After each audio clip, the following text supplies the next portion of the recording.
Hujambo na karibu kwa mara nyingine tena mtazamaji wa The World News katika kipindi hiki cha ulimwengu wa siasa.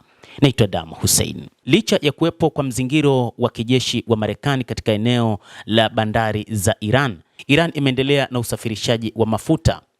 Takwimu zinaonyesha kwamba Iran imepakia mapipa milioni 4.6 ya mafuta ghafi katika kipindi hiki ambacho kumekuwa na mzingiro wa Marekani. Hii ni kwa mujibu wa Tanker Trackers. Taasisi ya ufuatiliaji wa meli za mafuta Tanker Trackers imetangaza kuwa Iran imepakia mapipa milioni 4.6 ya mafuta ghafi katika vituo vyake vya kuuza nje bidhaa hiyo.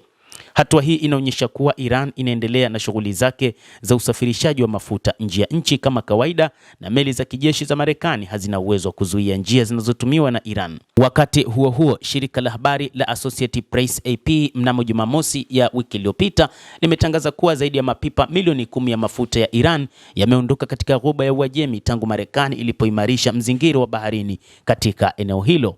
Hata hivyo, zipo meli za Iran ambazo zimerudishwa nyuma na jeshi la Marekani, zingine zikitekwa. Kwa mujibu wa ripoti hiyo, takwimu zilizotajwa hapo juu zimetokana na data za makampuni ya kufuatilia meli za mafuta ambazo zinaonyesha kuwa shehena kadhaa za mafuta ya Iran zinaweza kuvuka eneo linalofuatiliwa na wanajeshi wa Marekani katika siku za karibuni.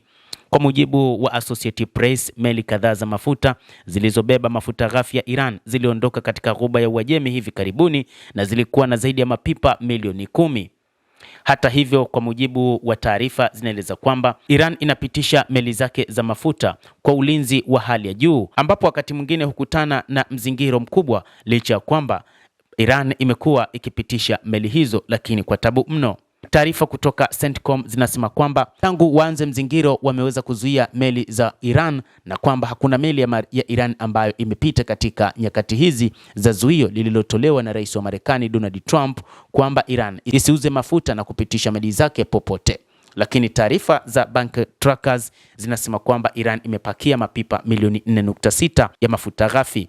Hata hivyo, bado bei ya mafuta duniani imezidi kuongezeka kutokana na kile ambacho Marekani na Iran zimekuwa zikivutana juu ya mlango wa bahari wa Hormuz. Kigezo cha kimataifa cha mafuta ghafi aina ya Brent kimepanda kwa takribani 2.14 na kufikia dola 107.58 kwa pipa, huku mafuta ghafi ya Marekani yakiongezeka kwa 2.08 hadi dola 96.36 siku ya Jumapili ya wikendi iliyopita. Ongezeko hilo linafuatia onyo la Iran kwamba suala la lango la bahari la Hormuz ni sehemu ya mamlaka yake ya kitaifa na hali itarejea katika hali iliyokuwepo kabla ya vita kwa Marekani na utawala wa Israel dhidi ya nchi hiyo. Katika mazungumzo ya wikendi iliyopita siku ya Jumamosi, Rais wa Iran Masoud Pezeshkian alimweleza Waziri Mkuu wa Pakistan Shehbaz Sharif kuwa hatua zinazoendelea kufanywa na Marekani zinadhoofisha hali ya kuaminiana na kufanya njia ya mazungumzo kuwa ngumu zaidi.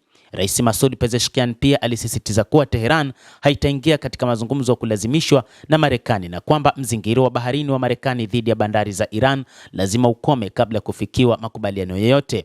Hata hivyo, jeshi la Iran la Khatam al-Anbiya limesema kwamba ikiwa Marekani haitaziondoa meli zake zilizozingira kuzuia meli za mafuta za Iran, basi itaanzisha mashambulizi makubwa.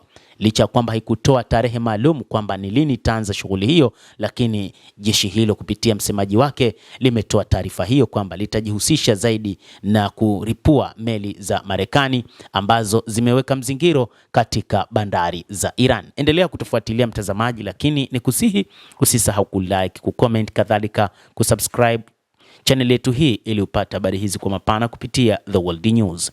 Mimi ni Adam Hussein, endelea kuwa nasi wakati wote.